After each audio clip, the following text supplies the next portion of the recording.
Aaron's name if he wants. It's just close enough. I go here. This is for both.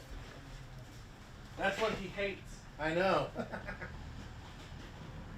is probably the funniest. Yeah. Where's your pal Gimbal?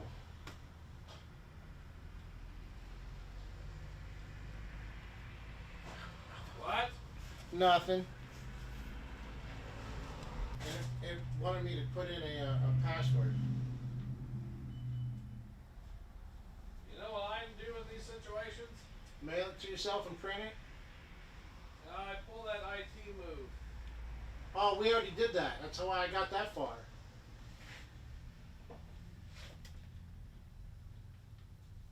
You just turn it off and turn it back on. Uh-huh.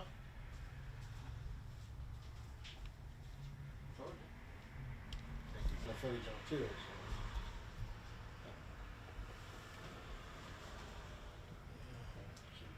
You should tell your teacher it's better to color in DaVinci anyways. That's how most of the stuff gets done. Where are you going? The Alexa is called Ah. computer. Oh, sorry. No, that's fine. I'm just saying that's what she's called because I'm a Star Trek nerd. It's indicator light. It was like the whole feature Well, was that like, one hey, was too, wasn't it? we got past this one. Yeah. It's like Worf could be The batteries were without dead. tearing down The indicator light would work either. the Wouldn't robot. it? I mean the android. Because they're not Could they're be not the- hooked into power, right? Yeah, I'm thinking. All right. Let's see here.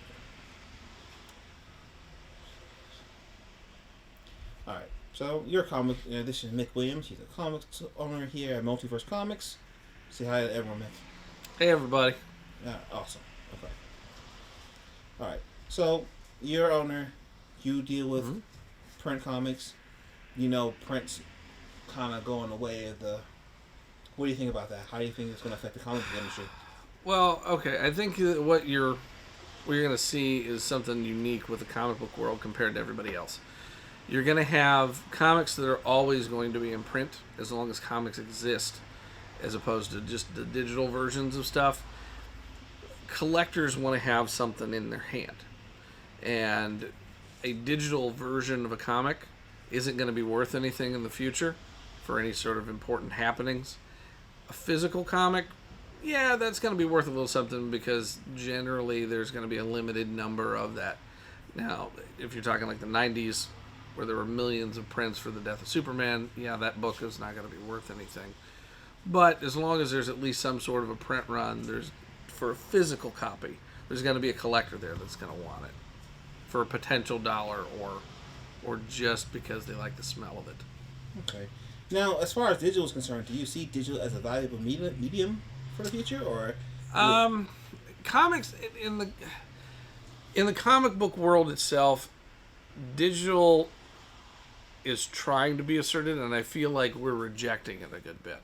And I say that being, a guy that has 50,000 issues in the store. So, do I personally like the digital comics?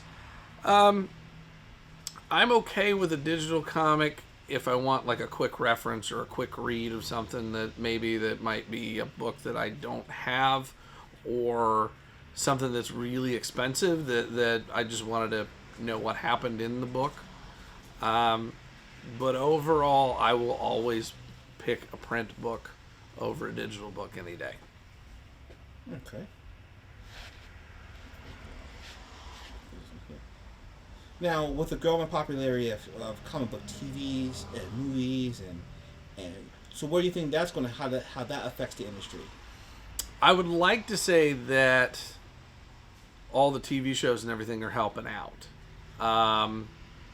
They do to an extent. We do get some new readers that, like, say, one of the CW shows, like The Flash. I might get a few extra people interested in The Flash that's never seen it before or knew who he was. I think the movies, with the way that Marvel structures their comics versus their movies, that they generally get some problems with the readers on those, because, for instance, when the Avengers movie came out, and if you went and saw the Avengers movie and I wanted to come in and buy a brand new Avengers book off the shelf, it wasn't the same team. I didn't have the same Captain America. I had a Captain America, but I didn't have the same Cap. And if they would have aligned those continuities with what was in the movies, I think it would have done it a little better.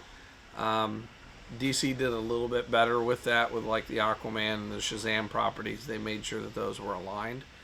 So overall, though, I think we're at a time point where people have access to digital material like their tablets and their phones and stuff, and they're really more concerned with what's in the tablets and the phones than they're concerned with what you get in the print. So it's like my customer base, people always say comic books and kids and all that stuff.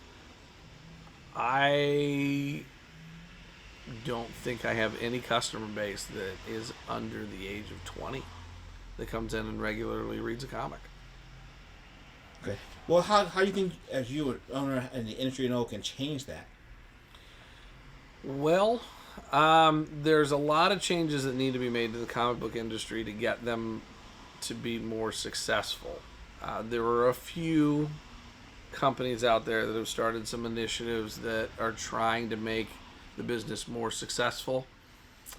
But the big guys, specifically Marvel, is very resistant to making any changes to help out the retailer side or to even gain new initiatives for the readers.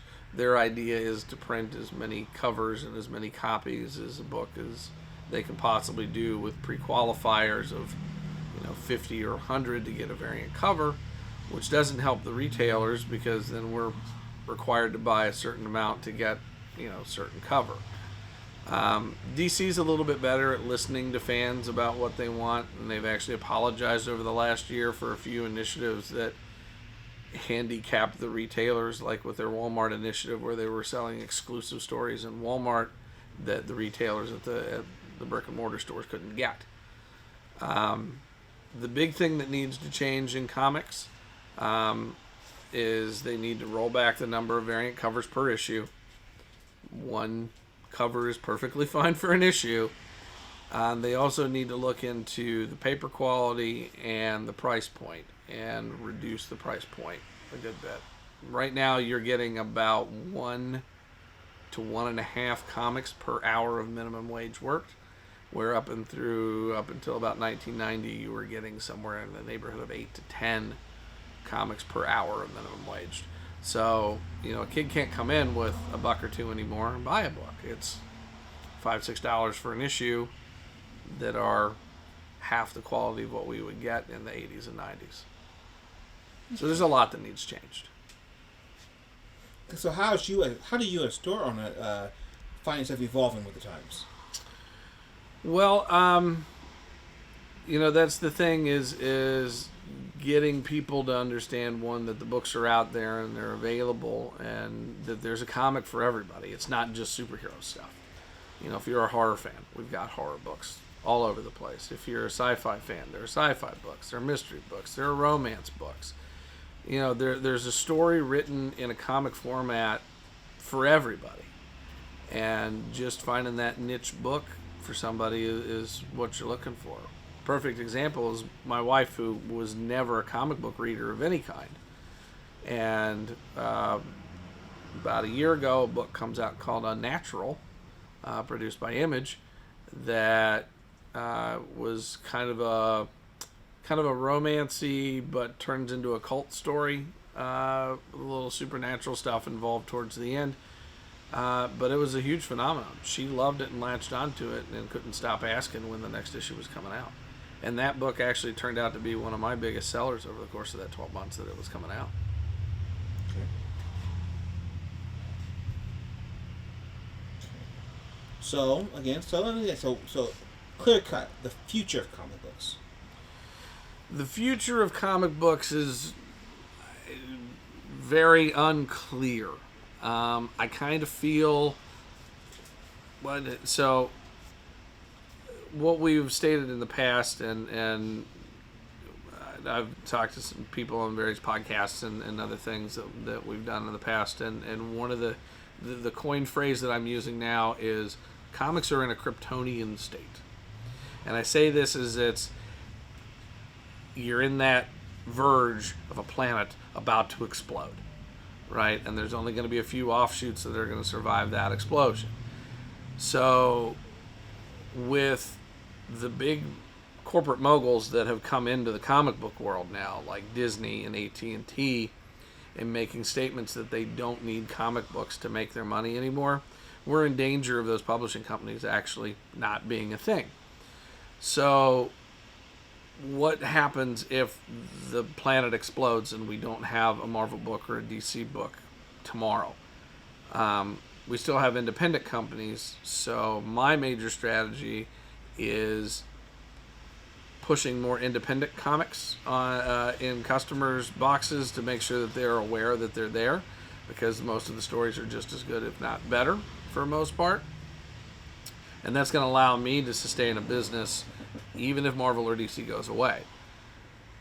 But with having the Disney influence and the Disney attitude of, I don't need you small businesses and publishing companies to make my money, it really runs the risk of comics really becoming a thing of the past. And, you know, I mean, we already feel like antique dealers half the time anyway. So it could be a real problem. Well, thanks for your time, man. No problem. That's really, well, 314 would have been a McFarlane run because he was on in the 300s. That's really funny. What do you want me to do? Just go through and look for your book. Okay. I'm going to have to go over here. Okay. 314. That's really funny. I didn't know that one existed. Yeah, they're getting kicked out of their new apartment. I don't know how the rest of the story goes because I never bought it when it came out at the time, and I should have. It was only $1. Well, it looks like 376 is the lowest ASM that I've got. Okay. Well, So, problem solved. yeah, they all go up. And my ASMs actually get hit a lot. Oh, yeah. Well, ASM is a popular book, so. It is, but it's picked up popularity more so in the last, Tom Holland. I'd say the last 6 months or so. It's really been. The kid's got it. I'm sorry. People hate on him. He's got Oh, it. they shouldn't, because they worked on the accent and they actually gave him an accent from New York. Mm-hmm. I don't have a problem with that kid. Yeah. I didn't have a problem with the last kid either. No.